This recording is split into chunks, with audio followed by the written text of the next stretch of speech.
हिंदू धर्म में निर्जला एकादशी का बहुत महत्व है।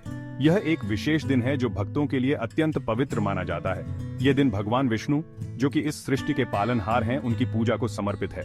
भगवान विष्णु की पूजा करने से भक्तों को उनके आशीर्वाद प्राप्त होते हैं और जीवन में सुख समृद्धि आती है। यह शुभ दिन हिंदू महीने ज्येष्ठ में, जो कि अक्सर मई या जून में आता है, शुक्ल पक्ष के 11वें चंद्र दिन यानी एकादशी को आता है। इस दिन को विशेष रूप से पवित्र माना जाता है और इसे मनाने के लिए भक्त विशेष तैयारियां करते हैं। निर्जला एकादशी को भीम एकादशी या पांडव एकादशी भी कहा जाता है। ये नाम महाभारत के भीम से जुड़ा हुआ है, जिन्होंने इस व्रत को रखा था। ये माना जाता है कि यह साल भर में आने वाली सभी 24 एकादशियों में से सबसे फलदायी है। इस दिन व्रत रखने से सभी पापों का नाश होता है और मोक्ष की प्राप्ति होती है। निर्जला शब्द का अर्थ है बिना जल के, जो इस दिन रखे जाने वाले कठोर व्रत को दर्शाता है। इस व्रत को रखना बहुत कठिन होता है क्योंकि इसमें पानी तक का सेवन नहीं किया जाता। भक्त भोजन और पानी का त्याग करते हैं और खुद को प्रार्थना, ध्यान और भगवान विष्णु की आराधना में समर्पित कर देते हैं। इस दिन का व्रत रखने से भक्तों को भगवान विष्णु की विशेष कृपा प्राप्त होती है। माना जाता है कि यह कठोर व्रत शरीर, मन और आत्मा को शुद्ध करता है और व्रत रखने वाले पर अनगिनत आशीर्वाद बरसाता है। इस व्रत के माध्यम से भक्त अपने जीवन को पवित्र और शुद्ध बना सकते हैं। भीम, जो कि पांडवों में दूसरे नंबर के भाई थे, उनकी कहानी निर्जला एकादशी से जुड़ी हुई है। भीम ने इस व्रत को रखा और भगवान विष्णु की कृपा प्राप्त की, जिससे यह व्रत और भी महत्वपूर्ण हो गया। भीम, जो कि पांडवों में दूसरे नंबर के भाई थे, अपनी अपार शक्ति और अतृप्त भूख के लिए जाने जाते थे। उनकी शक्ति और भूख की कहानियां महाभारत में प्रसिद्ध हैं। उनके पास 1000 हाथियों का बल था और वे बहुत ज्यादा मात्रा में खाना खा सकते थे।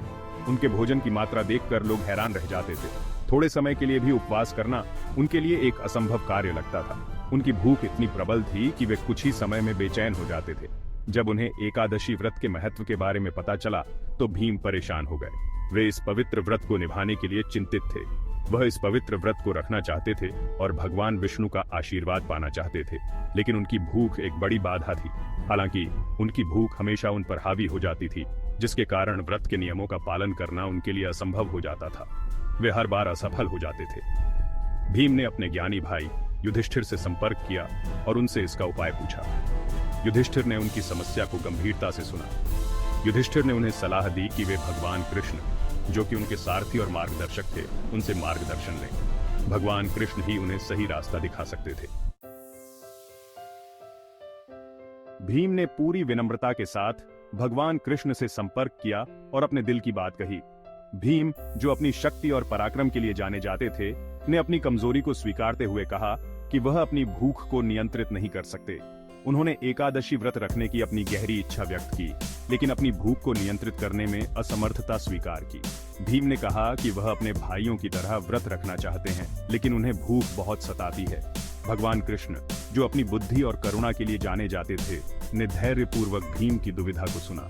उन्होंने भीम की समस्या को समझते हुए उसे सांत्वना दी और कहा कि हर किसी की अपनी चुनौतियां होती हैं। भगवान कृष्ण मुस्कुराए और कहा, हे महाबली भीम, तुम्हारी भक्ति और ईमानदारी मेरे दिल को छू गई है। तुम्हारी सच्चाई और समर्पण को देखते हुए मैं तुम्हें एक विशेष वरदान देने का निर्णय लेता हूँ। मैं तुम्हें एक वरदान देता हूँ जिससे तुम एकादशी का व्रत रख पाओगे और इसका दिव्य आशीर्वाद प्राप्त कर पाओगे। यह वरदान तुम्हें निर्जला एकादशी के रूप में मिलेगा। उन्होंने तब निर्जला एकादशी का रहस्य बताया। कृष्ण ने भीम को समझाया कि यह एक विशेष व्रत है जिसमें पानी भी नहीं पिया जाता। कृष्ण ने समझाया कि इस दिन तुम सख्त उपवास करोगे और पानी से भी परहेज करोगे। यह व्रत कठिन है, लेकिन इसका फल भी उतना ही महान है। ऐसा करके तुम एक साल में सभी 24 एकादशियों का व्रत करने का पुण्य प्राप्त करोगे।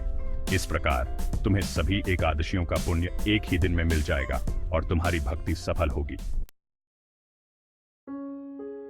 भीम बहुत खुश हुए और उन्होंने पूरी श्रद्धा के साथ निर्जला एकादशी का व्रत रखने का संकल्प लिया। भगवान कृष्ण ने समझाया कि एकादशी व्रत का असली सार केवल शारीरिक संयम में नहीं, बल्कि किसी के विचारों और कार्यों की शुद्धि में है। उन्होंने आत्मनियंत्रण, करुणा और वैराग्य जैसे गुणों को विकसित करने के महत्व पर जोर दिया।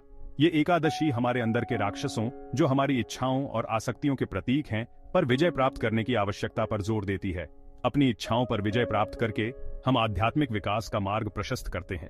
उपवास अपने आप में एक साध्य नहीं, बल्कि एक साधन है। यह मन को एकाग्र करने और अपना ध्यान अंदर की ओर मोड़ने का एक उपकरण है। माना जाता है कि सच्चे मन से रखी गई निर्जला एकादशी व्रत करने वाले पर अनगिनत आशीर्वाद बरसाती है। ऐसा कहा जाता है कि यह शरीर, मन और आत्मा को शुद्ध करता है, पापों और बाधाओं को दूर करता है। ऐसा माना जाता है कि इस एकादशी को करने से शांति, समृद्धि और मुक्ति मिलती है। ऐसा कहा जाता है कि यह आध्यात्मिक प्रगति को बढ़ाता है और भक्त को ईश्वर के करीब लाता है। शास्त्रों में निर्जला एकादशी के व्रत के पुण्य की तुलना सभी पवित्र तीर्थ स्थलों की यात्रा से की गई है। निर्जला एकादशी विश्वास और भक्ति की परिवर्तनकारी शक्ति का प्रमाण है। भीम की कहानी हमें सिखाती है कि सच्चे प्रयास और ईश्वरीय कृपा से सबसे कठिन कार्यों को भी पूरा किया जा सकता है। यह हमें याद दिलाता है कि आध्यात्मिक विकास एक यात्रा है, मंजिल नहीं, और आत्म सुधार की दिशा में हमारा उठाया गया हर कदम अपने आप में एक जीत है। आइए इस पवित्र दिन पर हम अपने विचारों, कार्यों और इरादों को शुद्ध करने का प्रयास करें और उद्देश्य, अर्थ और आध्यात्मिक पूर्णता से भरे जीवन की ओर अग्रसर हों।